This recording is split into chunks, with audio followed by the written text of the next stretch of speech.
کہ والدین اور جو بڑے ہیں ذمہ دار ہیں وہ محض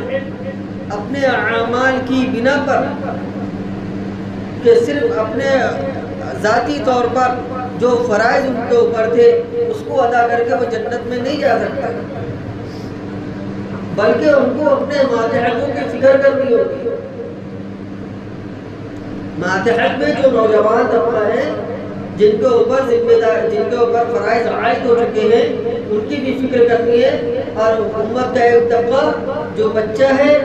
جو ابھی بالغ تو نہیں ہوا ہے لیکن آگے چل کے بالغ ہونے والا ہے، اس کے اوپر بھی دینی فرائض عائد ہونے والے ہیں، ان کی بھی فکر کرنی ہے۔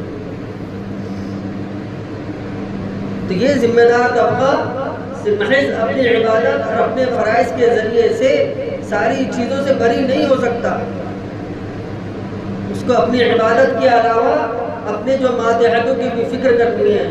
خود نماز پڑھ رہا ہے تو اس کو اس بات کی فکر کرنی ہے، اس بات کی کوشش کرنی ہے کہ اس کے ماتحت میں، اس کے اہل و عیال میں کوئی بھی بے نمازی نہ رہے۔ خود روزہ رکھ رہا ہے تو اس کو اس بات کی فکر کرنی